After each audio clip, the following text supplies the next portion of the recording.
Milisi Suriah Hayat Tahrir al-Syam atau HTS berhasil menguasai ibu kota Damaskus dan menggulingkan rezim otoriter Presiden Bashar al-Assad pada Minggu 8 Desember 2024. Keberhasilan mereka menguasai Damaskus ini menandai berakhirnya rezim al-Assad usai 50 tahun berkuasa di Suriah. Kita akan bahas lengkapnya.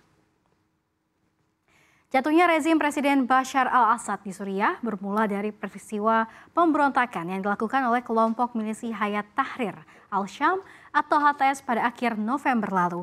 Saat itu, HTS tiba-tiba menyerang salah satu kota yang dikuasai oleh pemerintah Suriah sejak berakhirnya Perang Saudara pada 2011, yakni kota Aleppo.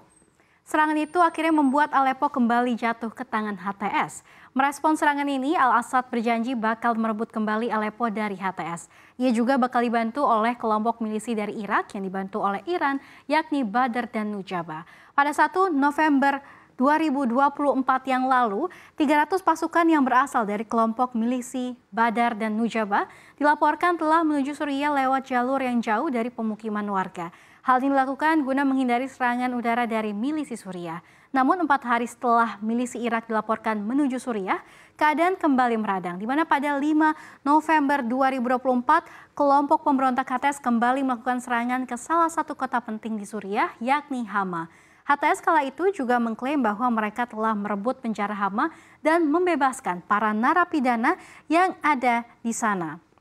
Di mana pada sore harinya tentara Suriah mengakui kehilangan kendali atas kota yang terletak di antara Aleppo dan basis kekuasaan Presiden Bashar al-Assad di ibu kota Damaskus tersebut. Penggulingan rezim Assad di Suriah oleh milisi HTS dilakukan dalam waktu yang terbilang singkat.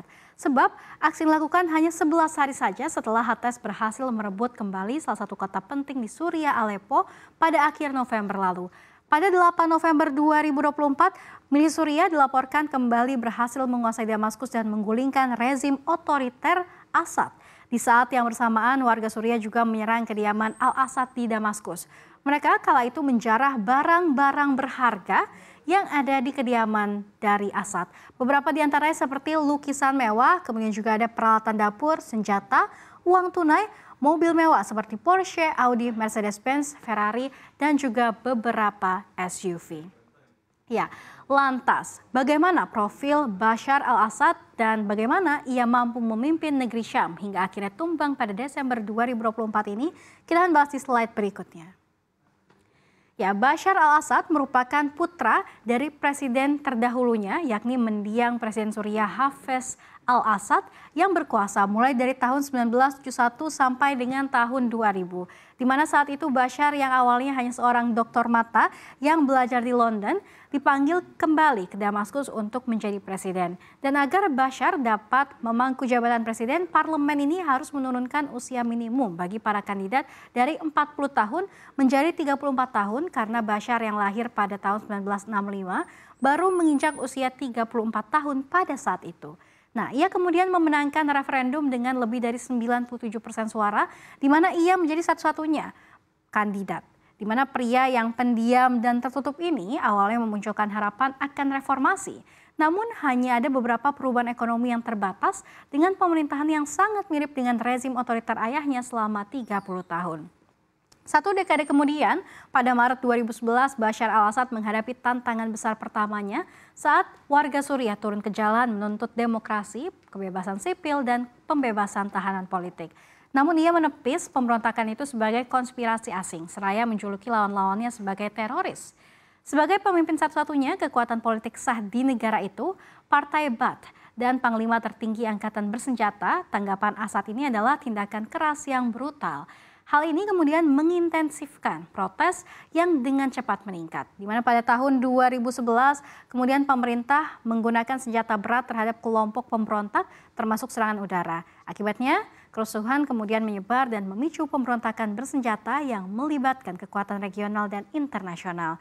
Di mana kemudian pada tahun-tahun berikutnya pemerintahan Assad tetap berkuasa dengan dukungan politik dan militer dari Rusia dan juga Iran serta kelompok Lebanon yang didukung Teheran Hizbullah. Assad kemudian secara bertahap berhasil merebut kembali sebagian besar wilayah yang awalnya direbut oleh para pemberontaknya.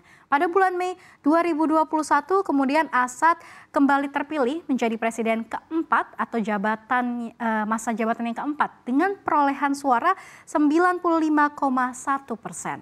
Hasil ini pun tidak membuat pemerintahannya dapat memperoleh kembali legitimasi di mata sebagian besar masyarakat internasional, di mana sejumlah negara dan kelompok hak asasi manusia menuduh bahwa pemilihan umum tersebut tidak bebas dan tidak adil. Di sisi lain, Kremlin atau kantor kepresidenan Rusia mengungkapkan bahwa Presiden Vladimir Putin telah memberikan suaka kepada Presiden Suriah Bashar al-Assad yang digulingkan dari kekuasaan oleh pasukan oposisi. Kremlin menyebut situasi Suriah saat ini diselimuti ketidakstabilan ekstrim. Tumbangnya rezim Assad menjadi pukulan besar bagi Rusia dan Iran yang menjadi sekutu utama Assad dalam perang sipil yang berkecamuk selama 13 tahun terakhir di Suriah. Moskow dan Teheran mengerahkan pasukan militer mereka untuk membantu rezim Assad mempertahankan kekuasaannya. Presiden Suriah yang digulingkan Bashar al-Assad dan juga keluarganya saat ini berada di Moskow. Ini dikatakan sumber Kremlin kepada kantor berita Rusia beberapa jam setelah ia meninggalkan negara itu. Pengumuman itu juga muncul saat Rusia, sekutu utama Bashar al-Assad, menyerukan pertemuan darurat Dewan Keamanan PBB mengenai situasi yang berubah cepat di negara yang dilanda perang itu. Seorang pejabat barat juga mengatakan mereka yakin itu kemungkinan besar terjadi dan tidak punya alasan untuk meragukan klaim Moskow. Di kesempatan yang sama, sumber Kremlin juga mengatakan pemberontak yang menggulingkan Assad dalam serangan kilat menjamin keamanan pangkalan militer Rusia dan lembaga diplomatik di wilayah Suriah. Rusia, juga pendukung terbesar Assad bersama dengan Iran, memiliki pangkalan angkatan laut di Tartus dan lapangan udara militer di Keme Imem. Ya, lantas siapa pengganti Bashar al-Assad? Ya, meskipun kabarnya memang transisi kekuasaan ini akan sulit, tapi saat ini Muhammad al-Bashir yang sebelumnya memimpin pemerintahan Idlib diangkat sebagai Perdana Menteri sementara Suriah setelah penggulingan Bashar al-Assad.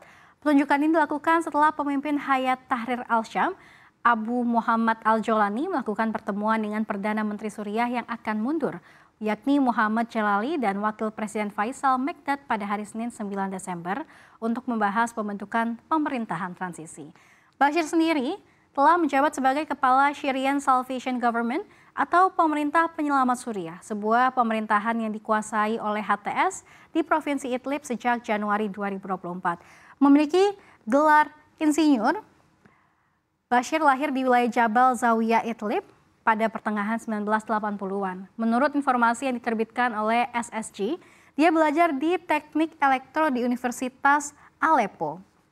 Sebelum bergabung dengan kelompok pemberontak pada tahun 2021, Bashir juga bekerja sebagai Kepala Departemen Instrumen Presisi di perusahaan gas Suriah. Setelah bergabung dengan SSG, dia menjabat sebagai Menteri Pembangunan dan Urusan Kemanusiaan antara 2022 sampai dengan 2023. Al-Bashir kini menghadapi tantangan untuk menavigasi fase transisi Suriah, mengatasi ketidakstabilan politik dan rekonstruksi daerah-daerah yang sebelumnya berada di bawah kendali HTS. Ya, semenjak kaburnya Bashar al-Assad, ribuan warga Suriah di Turki, negara-negara Eropa, Amerika, dan juga negara lainnya merayakan jatuhnya penguasa lama Bashar al-Assad dalam suasana gembira pada hari Minggu lalu. Warga Damaskus bahkan merayakannya dengan pesta kembang api.